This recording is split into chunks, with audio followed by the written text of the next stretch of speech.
সোয়াব। সিয়াম এবং কোরআন আপনার জন্য শাফাতকারী হবে কিয়ামতের দিন।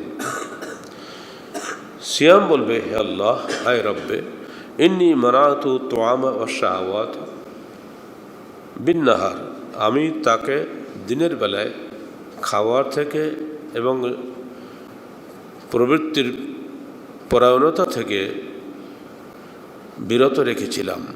অতএব আল্লাহ, তুমি আমার সুপারিশ কবুল করো।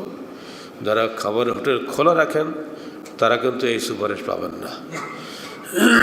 নিজে খেলেন না, অন্যের খাওয়ার ব্যবস্থা করলেন। এক কথাই হলো, ইহুদিদের মতো। ইহুদিদের উপরে চর্বি নিষিদ্ধ ছিল, শুকরের বা যে কোনো চর্বি, গরুর হোক খাসি হোক, চর্বি নিষিদ্ধ ছিল। ওরা চালাকি করে কী বুদ্ধি করলো, চর্বি বিক্রি করে তার টাকা খাওয়া শুরু করলো। টাকা তো নিষিদ্ধ না, চর্বি তো নিষিদ্ধ। এই যে বুদ্ধি, বেশি চালাকি করা ভালো না। আপনি সিয়াম আছেন, হোটেল খোলা রাখলেন, অন্যের খাওয়ার ব্যবস্থা করলেন, আপনি বলে আমি তো খাই নাই, আমি তো ভালো আছি, এইসব বুদ্ধি চলবে না। টোটালি সিয়াম রাখা অবস্থায় আপনি কোনো অবস্থায় হোটেলে খাবার হলে খোলা রাখতে পারেন না। তাহলে এই সিয়াম আপনার জন্য কিয়ামতের দিন শাফাত করবে। আর কোরআন আপনার জন্য শাফাত করবে কখন? কোরআন কি বলবে?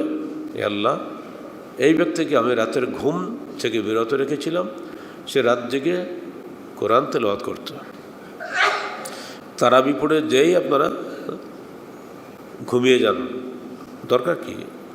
1 ঘন্টা তারাবি পড়লেন, 1.5 ঘন্টা, আর 1 ঘন্টা গিয়ে আপনি কোরআন তেলাওয়াত করেন, বা একটু বেশি করেন। 1 পারা পড়তে আধা ঘন্টা লাগে, 2 পারা পড়ে 1 ঘন্টা লাগুক, শুধু কোরআন পড়েন, শুধু কোরআন পড়ে যান, আর কিছুই করতে হবে না। সাহাবায়ে কেরাম, আইম্মায়ে জাম, মুস্তাহিদিন কেরাম, তারা রমজান মাস আসলে সব কাজ বাদ দিয়ে খালি কোরআন তেলাওয়াত করতেন। তারা নিজেরা কোরআন হাফেজ ছিলেন, এরপরেও তারা কোরআন তেলাওয়াত করতেন। বিশেষ করে যারা হাফেজে কোরআন, তাদের নেকি তো শেষ নাই। কিয়ামতের দিন হাফেজদেরকে বলা হবে, বাবা তুমি কোরআন তেলাওয়াত করতে থাকো, যেভাবে তুমি দুনিয়াতে তারতিলের সঙ্গে কোরআন তেলাওয়াত করতে, ওইভাবে তারতিলের সঙ্গে কোরআন তেলাওয়াত করো। যেখানে গিয়ে তোমার কোরআন শেষ হবে, সেইখানে সর্বোচ্চ মর্যাদা তুমি সমাসীন হবে। এবার হাফেজের আব্বা আম্মাকে ডাকা হবে, এসো, আল্লাহ নিজের পক্ষ থেকে তাদেরকে সর্বোত্তম পোশাক পরিয়ে দিবেন। হাফেজের আব্বা বলবে, হে আল্লাহ, আমি তো মূর্খ মানুষ, আমার তো কোনো আমল নাই।